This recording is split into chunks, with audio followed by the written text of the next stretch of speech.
guess I've been kind of lucky.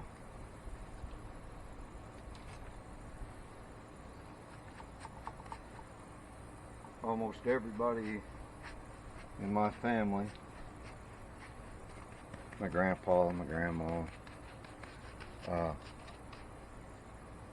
on both sides, my mom and dad, was always, I mean, they was hard workers, but the way that we always stayed ahead,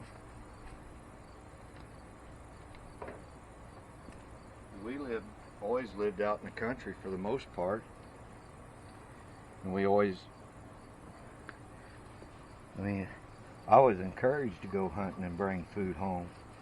I helped in the garden. I learned how to can. I learned how to butcher game. I learned how to build traps, my own traps, box traps. And I know how to build a lot more traps, but I can't use them because you might get somebody's dog, or you might hurt somebody. But I still know how to do it. I know how to trap with leg traps.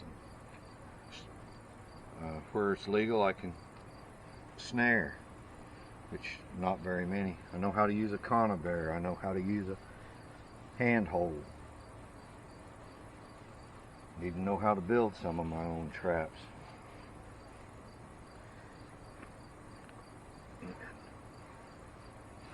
I know how to hunt, and I know how to fish, and I know how to prepare everything I get.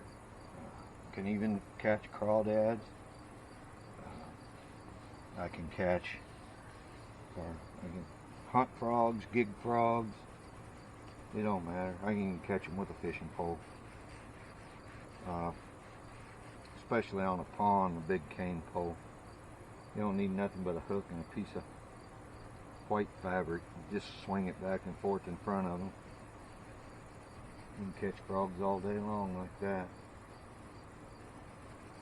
And you can target specific frogs if you're smart enough to know what to look for, male and female. You can catch all the bullfrogs and leave the females there. That way they'll reproduce the next year.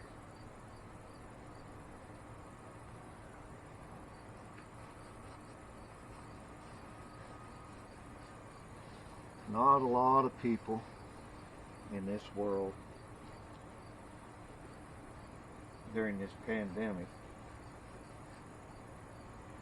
If it wasn't for the stores staying open, they would have been in real trouble. We're not a hoarder, whatever anybody wants to say. We don't have to rush to the store to buy toilet paper just because there's a shortage, because we've already been prepared for it for a long time. Another thing is, we decided to quit buying cannon lids a couple years ago.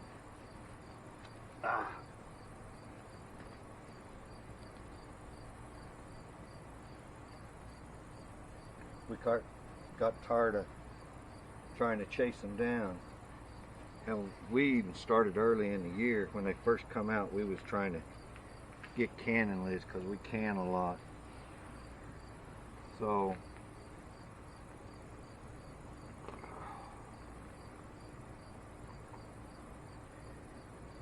there was a candle shop in town that was selling rings and lids, dozens of them for a couple bucks. So we bought a bunch of them, and we still got some left. But we also, I bought some tattlers, just a couple, dozen at first, just to see how they worked. And there's other brands now. And they worked really good for the most part. I mean, they're a little wonky, and you got to learn what you can and can't do with them. Tightening a ring down too tight's one thing. Got to give it room to move.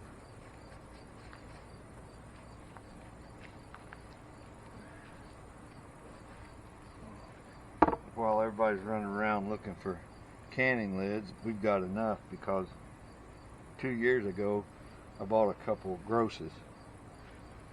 So we won't need to buy canning lids for a long, long time.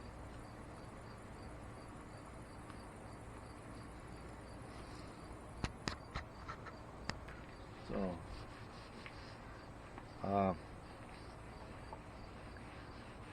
I know most people ain't gonna watch my videos because I start doing this, but some will learn. Maybe somebody will pass it on.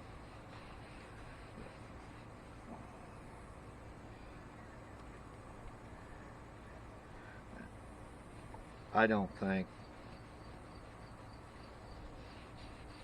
I mean, there's probably not as many people left. My boys are pretty good. They can do mechanics, they can do buildings, they can build stuff, they can do electrical, plumbing. One of them can't, the other one can. At the time I grew up, we had to do it all.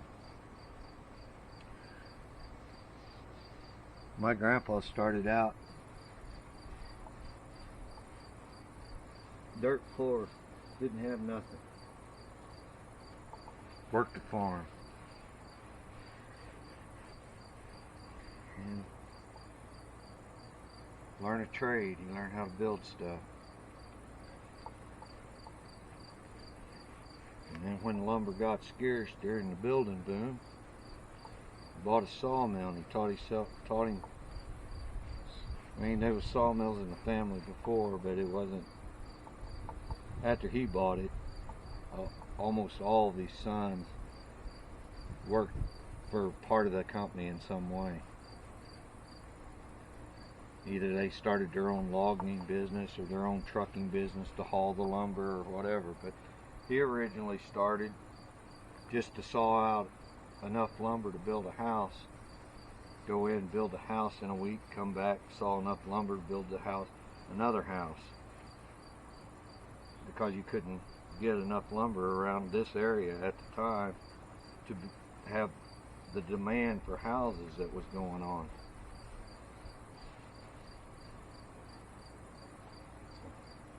That's how he started.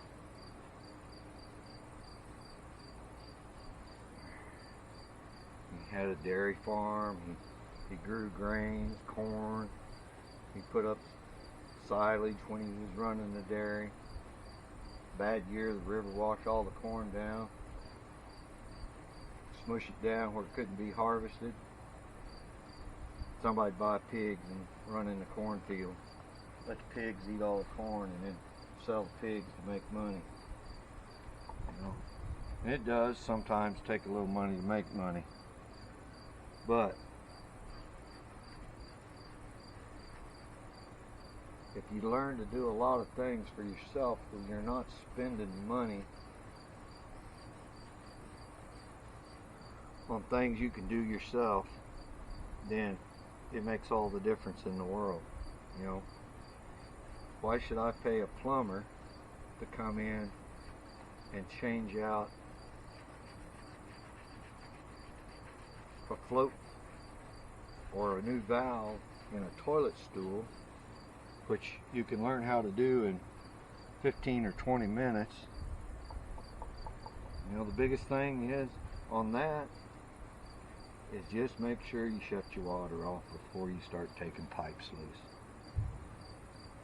The rest of it, you know, you're going to have a little bit of water that drains out here or there, but you know, it's nothing that a towel can take care of. And it's not going to be nasty water. It's just going to be water that run up in to flush your tank, or in your tank. It ain't coming out of the bowl. But people are paying, I don't know, I think last time I talked to a plumber friend, he was getting over $50 an hour just on basic calls like that took an hour, not even an hour, and he charged a full hour for the labor. So learn to do what you can. I think it's important.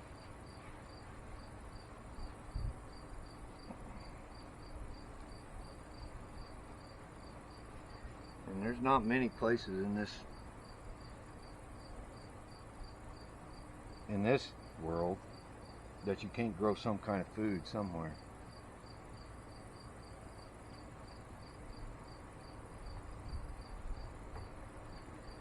You give up a little space, even in an apartment, you can get grow lights now that are very effective. You can get them near a window, even better. You just got to remember to turn them. But you can grow salads. You can grow greens. You can grow wheatgrass. It's amazing how small of a space that you can grow. You can make your own yogurt. If you can get organic milk and make your own yogurt, you would be surprised how much yogurt you will get for a gallon of milk. And all you have to do is buy one big tub of live yogurt, and it'll say live yogurt with no flavoring, nothing in it, and then flavor your yogurt to how you want it. Mozzarella, I think I average about 45 minutes. They call it a 30-minute mozzarella. I think mine takes about 45 minutes because I don't rush it. So I let it set extra so I can get all the cheese that I can out of it. But yeah, you can make your own mozzarella sticks. I do it all the time.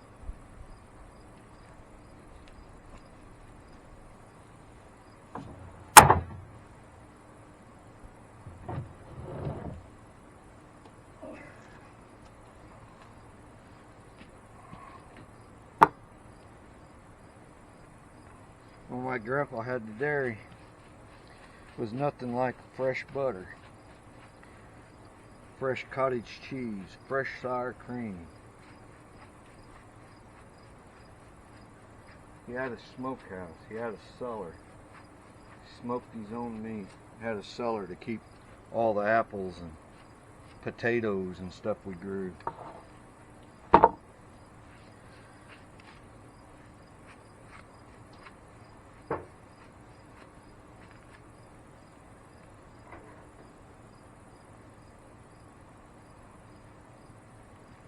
I really wish, and I will eventually, I'll have one. Really wished I had a root cellar, because there's a lot of stuff that I wouldn't have to can, that I could pick certain heirloom varieties that are still around that would last me through the winter just in a root cellar.